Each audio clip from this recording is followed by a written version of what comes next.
moving on down the river. In this case, it's moving on up the river. Ohio River. Right here at 42 East and 127 North.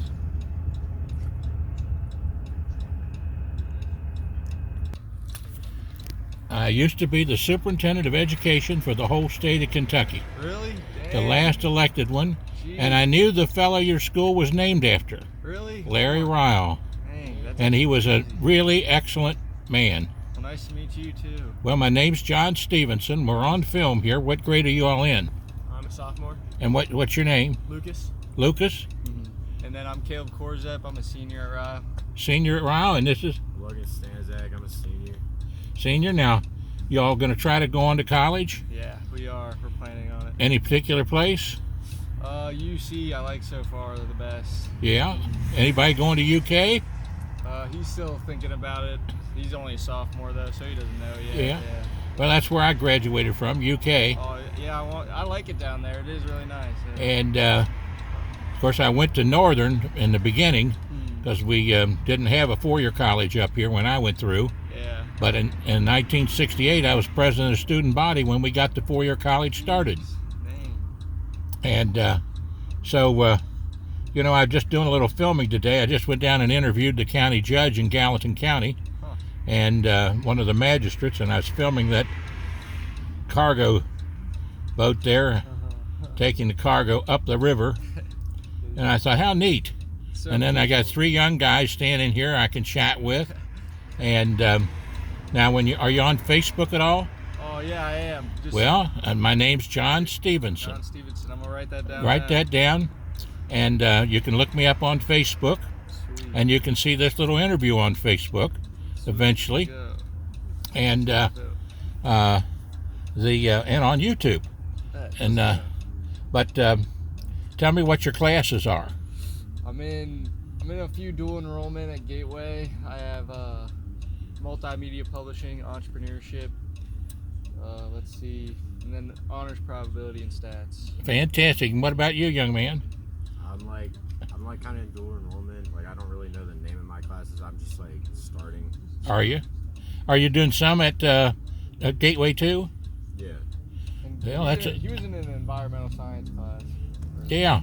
And what? Now you're in. This is a sophomore here. Yeah, he's a sophomore. He's in sophomore year right now. And now you're studying what? Just basic plane geometry. And well, let me give you this little piece of advice. All right. Nothing in life is easy. Yeah. That's a piece of advice. Another piece of advice I'll give you Thanks. that I learned in 1956. You ever heard of Billy Graham?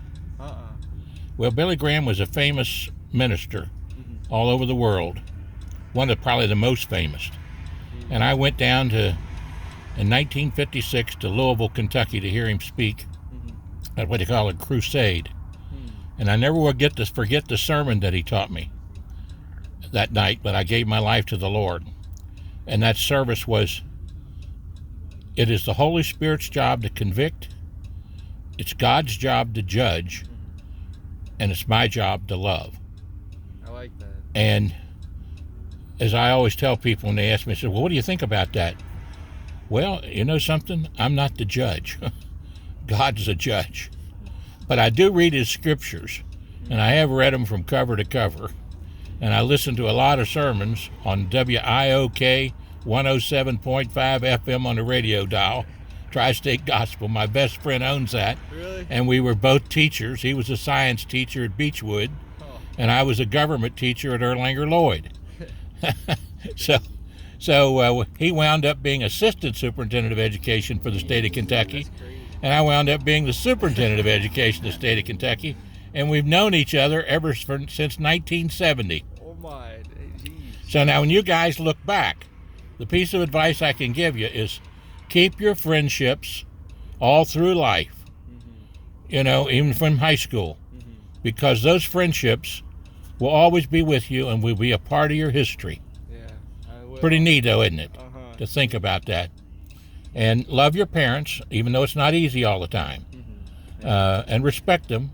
Should do that all the time, even if you don't agree with them. And enjoy life. You're bright, articulate, intelligent. Every one of you, I can tell by knowing that. I taught. But one thing, a teacher is not a good teacher if you can't love your students. You got to love your students.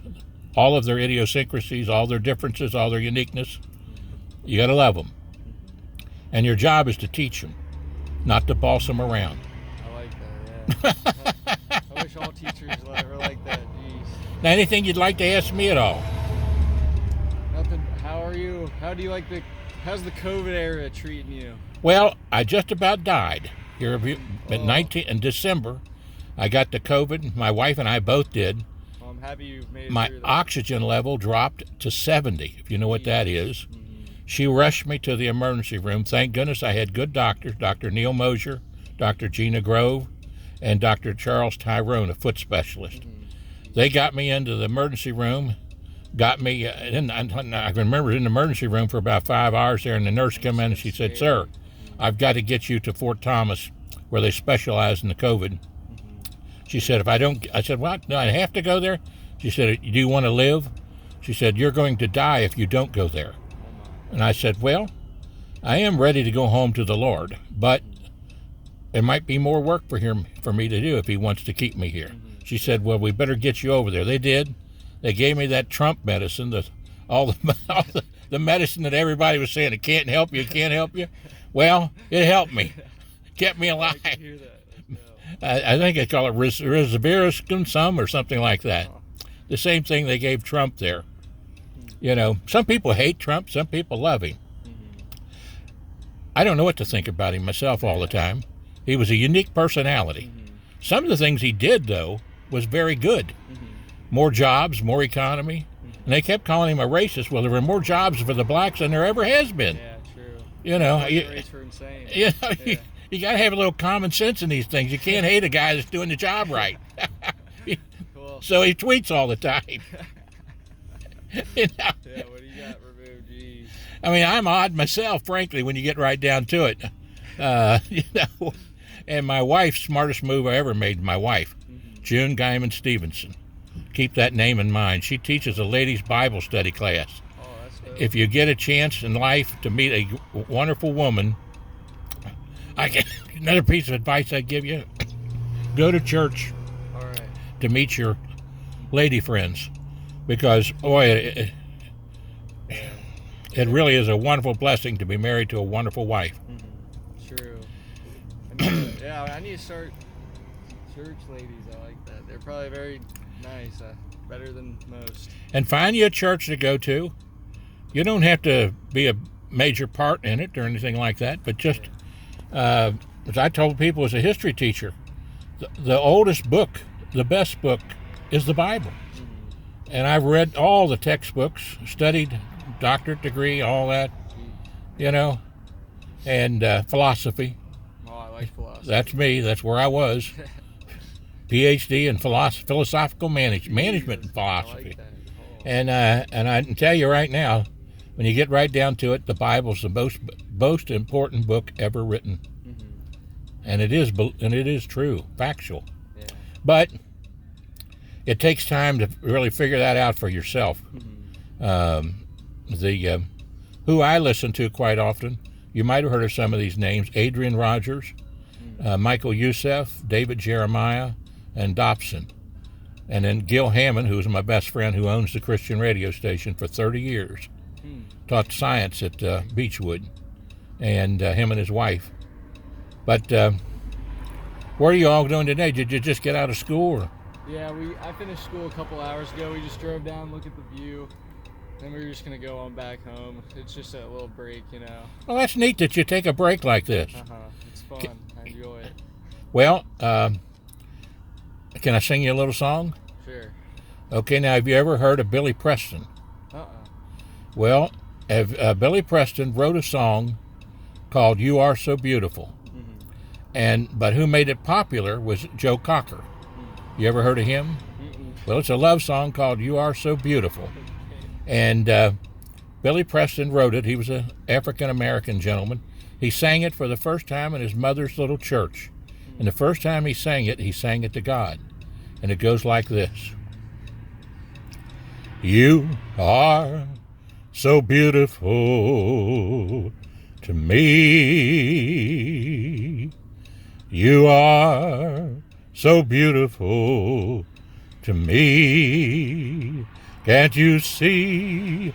You're everything I hope for. You're everything I need. You are so beautiful to God. And that's how I feel about you three young gentlemen. You are so beautiful to God. And you've made my day by just taking the time to listen to me. Really. I enjoyed this. COVID, that's a good greeting. Thank you. That's a good greeting, COVID. I got my mask in here. I've been wearing it today, wherever I've been. I just got finished doing an interview with the county judge in Gallatin County and the magistrate. So that'll be on Facebook. And you all will be on Facebook. And my little interview with you. I loved your singing, by the way. Well, nice. Thank you very much. And I sang to the judge, too, down there, my old Kentucky home. And I like that song. Find some things to do in life where you're giving back to others, as my mother used to say. Give a lift to your fellow man. For the last 20 years, every fourth Friday, my brother and my minister, not my minister, but a minister friend of mine, Randy Wallace of Oak Ridge Baptist Church, we go to the Fairhaven Rescue Mission, homeless shelter, every fourth Friday and sang to the men. And that and Special Olympics, which was held at Ryle High School for many years. I've emceed the Special Olympics for 40 years. And that was a cool thing to do. Well, I'll let you guys go. You've tolerated me. You've shown, when they say young people don't have patience, I'm going to tell them I met three that had more patience than you could ever imagine listening to an old codger.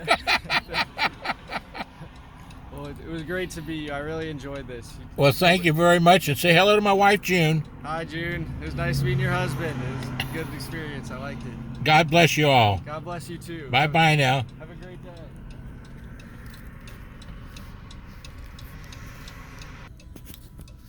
Got some ducks flying over the river.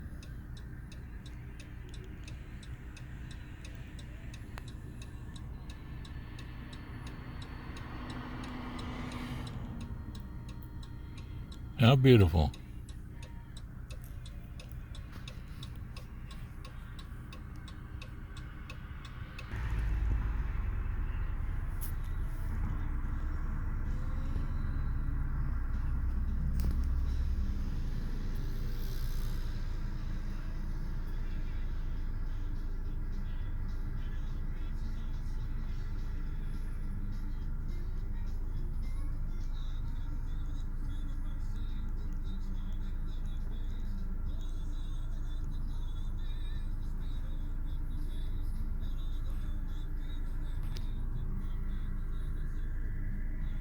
Reading one of the great river tragedies.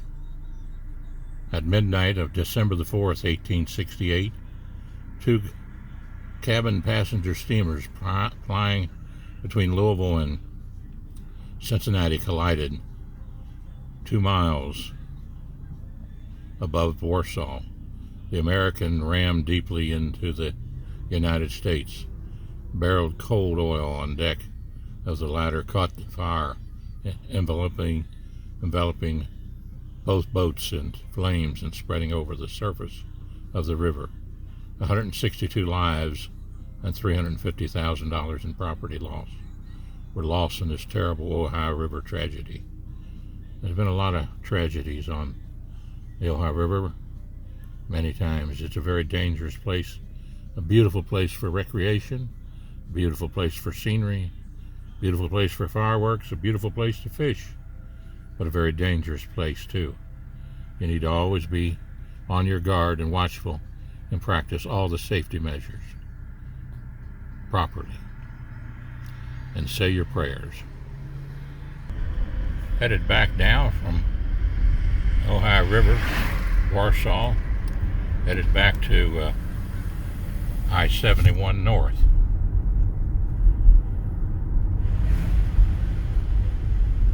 warmed up considerably today. Unbelievably so. Thank goodness. This will melt a lot of the ice and snow off. For sure. Had a great time with the judge and the magistrate, and then the young fellows. Always nice.